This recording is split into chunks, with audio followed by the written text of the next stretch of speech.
Instagram has changed the way that we share memories, ideas, and information. This month marks 5 years since the social media phenomenon began winning the hearts of millions. CBS This Morning co-host Gayle King spoke with the site's co-founders. Here in Silicon Valley, Kevin Systrom has proven a picture's worth much more than 1,000 words. Remember, 75% of the people that use Instagram are not inside the United States. In October 2010, Systrom and co-founder Mike Krieger launched Instagram, a photo-sharing app now used by 400 million people around the world. When it started 5 years ago, neither one of you could have predicted or expected this. So what was your expectation? What was your hope for this company? We pressed the button a little bit after midnight to launch it to the Apple App Store. And immediately people just started flowing in, all these email addresses signing up. The first day we had 25,000 people sign up. And, you know, both of us kind of looked at each other and said, whoa. Yeah. Before developing Instagram, Systrom called on Krieger, a software engineer, to work on a location-sharing app called Bourbon. What did he say he wanted to do? The website captured it really well. So if you went to bourbon.com, it said a new way of communicating and sharing in the real world. And I was excited about being able to help people tell their stories when they're out and about, not when they're at their computers at home, you know, downloading 100 photos from their last weekend, but that instant right then and there. Yeah.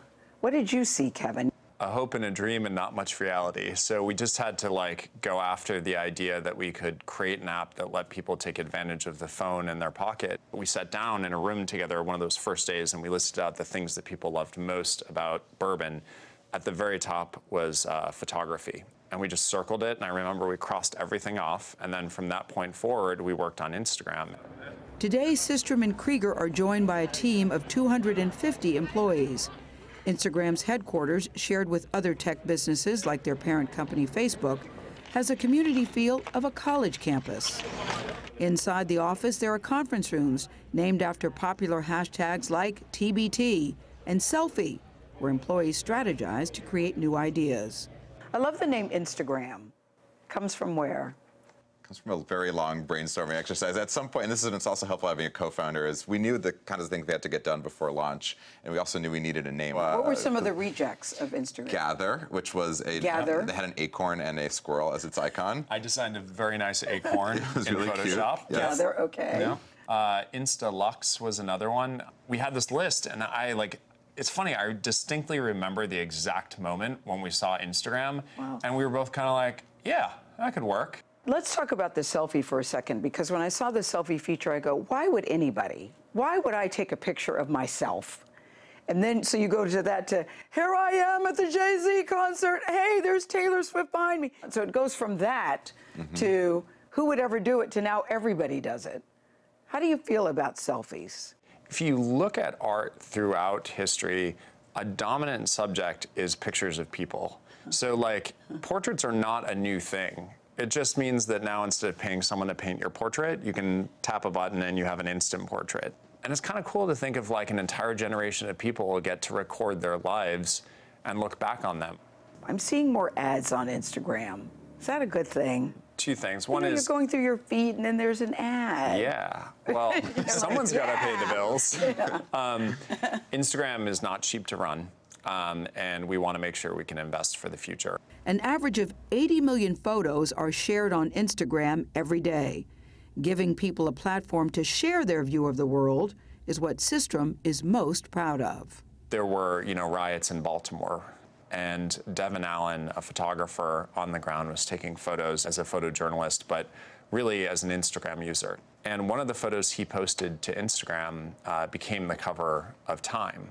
When Snowstorm Juno hit in this past winter, the front cover of the New York Times the next morning was a series of Instagram images by normal people just using Instagram. And I think it speaks volumes to the power of citizen journalism and citizen participation in photography being out in the world. What makes a good Instagram for you? Is there a good day? Is there a good time? I mean, from the very beginning, we realized our weekends are huge. So weekends are our prime time. My favorite is Throwback Thursday. Yeah. I don't know if you participate. Yeah, it's awesome. I mean, seeing pictures of my parents when they were kids, my friends when they were kids, even just seeing memories that people care about. It's become this crazy trend with hashtag TBT, and now everyone does it. It's pretty cool. Instagram was only 2 years old when Facebook took notice of its cool factor. In 2012, Facebook CEO Mark Zuckerberg signed a $1 billion deal with Instagram to purchase the app. It's one of those things where there's clear pros and cons. The risk is, you know, What is the con to not accepting $1 billion for your company? Well, I'm just trying to figure that out. I mean, we built this thing from the ground up, and we felt very much that we had ideas. It's our baby. There were so many things still to this day that we think of that we'd like to do with it. So it was, you know, is this going to mean we don't get to do what we love? Will it get away from us? You know, he's talking about it being independent, but will it really play out that way? What are we giving up? Is there a little teeny, tiny part of you all that just thinks, God, we should have just kept it because all of it would be ours? I would say that if we were in a bad spot right now, if we weren't growing as quickly as we are, if monetization didn't look as promising as it does, I'd worry about it. But frankly, at the end of the day, an entrepreneur measures their impact they have on the world. So, Mike, you never get a call from Mark Zuckerberg that says, why are you guys doing this? Or why don't you try fill in the blank? Well, he'll have opinions, and you can tell that it took maybe a year actually for him to fully, like, you know, settle into how he works with us. Because with other product groups, he'll say, no, you